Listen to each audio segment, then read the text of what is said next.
Hello বন্ধুরা, আজকে আমরা পৃথিবীর অভাবনীয় টেকনোলজির সাহায্যে তৈরি করা 5টি আকাশচুম্বী বিল্ডিং সম্পর্কে জানতে চলেছি।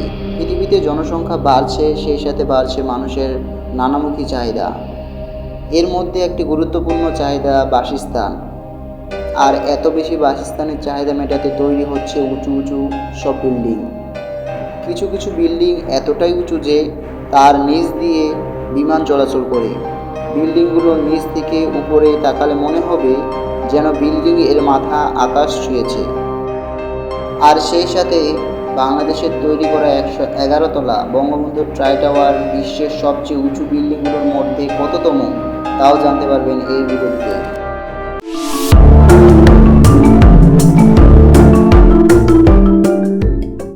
আর যারা এখনও পর্যন্ত সায়েন্স বিডিএম চ্যানেলটাকে সাবস্ক্রাইব করেন নাই, তারা অবশ্যই সাবস্ক্রাইব করে দেবেন।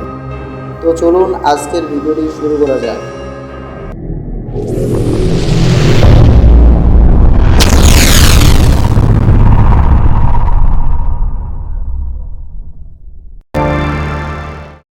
তো আমাদের লিস্টে 4র্থ নম্বরে রয়েছে লোটে ওয়ার্ল্ড টাওয়ার, দক্ষিণ কোরিয়া। 1815 মিটার উচ্চতায় হাজারো পর্যটকের সমাগম ঘটে। আর এই ভবনটির উচ্চতা 1821 ফিট। ভবনটি 123 তলা বিশিষ্ট। এটির অবস্থান দক্ষিণ কোরিয়ায়। এই বিল্ডিং এর নির্মাণ কাজ শেষ হয় 2016 সালে। আর এই বিল্ডিং এর ভিত্তিপ্রস্তর স্থাপন করতে ও প্রস্তুতি নিতে সময় লেগেছিল 13 বছর। বিল্ডিং এর ভিতরে রয়েছে অফিস, হোটেল, দোকান, শপিং মল এবং ছোট বাচ্চাদের জন্য খেলার জন্য আলাদা ফ্লোর। তো আমাদের লিস্টের 3 নম্বরে রয়েছে সৌদি আরবের আবরাজ আল বাইত। এটি পবিত্র মক্কা নগরীতে অবস্থিত। আবরাজ আল বাইতের নির্মাণ কাজ শেষ হয় 2012 সালে। এই বিল্ডিংয়ের উচ্চতা 1962 ফুট। আবরাজ আল বাইত 120 তলা বিশিষ্ট। আবরাজ আল বাইত এর সবচেয়ে বড় বৈশিষ্ট্য হচ্ছে এর উপরে নির্মাণ করা হয়েছে বিশ্বের সবচেয়ে বড় ঘড়িটি। বিল্ডিং এর ভিতরের সৌন্দর্য বৃদ্ধিতে রয়েছে ইসলামী জাদুঘর, মসজিদ। তো আমাদের লিস্টের 2য় নম্বরে রয়েছে চীনের সাংহাই টাওয়ার। এই বিল্ডিংয়ের উচ্চতা 2073 ফুট। বিল্ডিংটি 124 তলা বিশিষ্ট। আর সাংহাই টাওয়ারের সবচেয়ে উঁচু থেকে মেঘের খেলা দেখা যায়। সাংহাই টাওয়ারে এর বিদ্যুতের জন্য গ্রিন প্রযুক্তি ব্যবহার করা হয়েছে। বৃষ্টির পানি ধরে রাখার ব্যবস্থা আছে এবং সেই পানি দিয়ে টারবাইন ব্যবহার করে বিদ্যুৎ উৎপাদনের ব্যবস্থা করা হয়েছে। বিল্ডিংটি দেখলে মনে হবে সম্পূর্ণ কাচের তৈরি।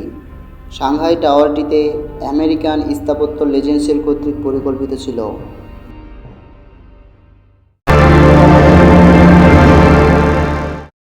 তো আমাদের লিস্টের 1 নম্বরে রয়েছে দুবাইয়ের বুর্জ খলিফা। আমরা এখন যে বিল্ডিংটি দেখতে চলেছি তা সত্যি আকাশচুম্বী।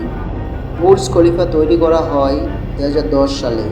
আর এটি এখন পর্যন্ত মনুষ্য নির্মিত সবচেয়ে উঁচু বিল্ডিং। বিল্ডিংটি তৈরি করতে সময় লেগেছিল মাত্র 6 বছর। এর নিচতলা ও উপরতলার মধ্যে মৌসুমের অনেক পার্থক্য রয়েছে। প্রতিদিন হাজারো দর্শনার্থী দেখতে আসেন ভবনটি। বিল্ডিংটি নির্মাণ করতে ব্যয় হয়েছে প্রায় 12,500 কোটি টাকা। এই ভবনটিতে রয়েছে বহু উচ্চাভিলাষী রেস্টুরেন্ট, হোটেল, আবাসিক অ্যাপার্টমেন্ট, রয়েছে সুইমিং পুল এবং বিল্ডিং পর্যবেক্ষণ কেন্দ্র। আর বর্তমান পৃথিবীর যত আকাশচুম্বী অট্টালিকা তৈরি করা হয় তার সবগুলো টিম স্ট্রাকচার নামের একটি পদ্ধতিতে, যা বুর্জ খলিফাতেও ব্যবহার করা হয়েছে। আর এই অভিনব পদ্ধতি আবিষ্কার করেছেন RF খান, যিনি একজন বাঙালি। তার আসল নাম ফজলুর রহমান খান।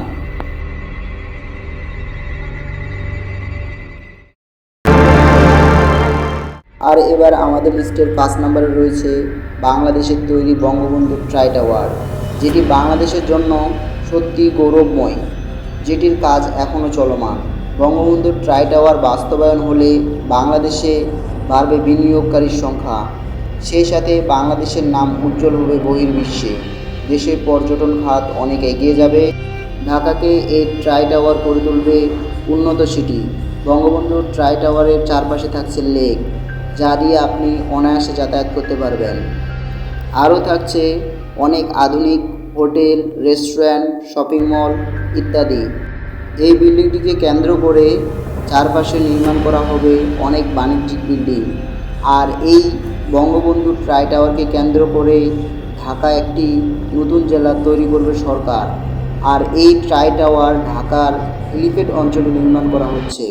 বঙ্গবন্ধু ট্রাই টাওয়ার নির্মাণের দায়িত্ব পেয়েছে বাংলাদেশের শিকদার গ্রুপ এবং জাপানের একটি প্রতিষ্ঠান। আর ভবনটির অভ্যন্তরীণ যাতায়াতের জন্য থাকবে পরিবেশ বান্ধব ইলেকট্রনিক বাস এবং আন্ডারগ্রাউন্ড রুট।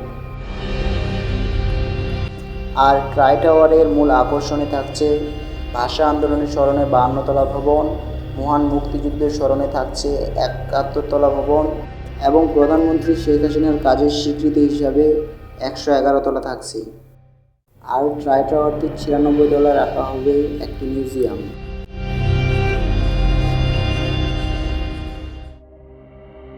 তো বন্ধুরা, এই প্রকল্পটি নিয়ে আপনাদের কি মতামত তা জানাতে পারেন কমেন্ট বক্সে।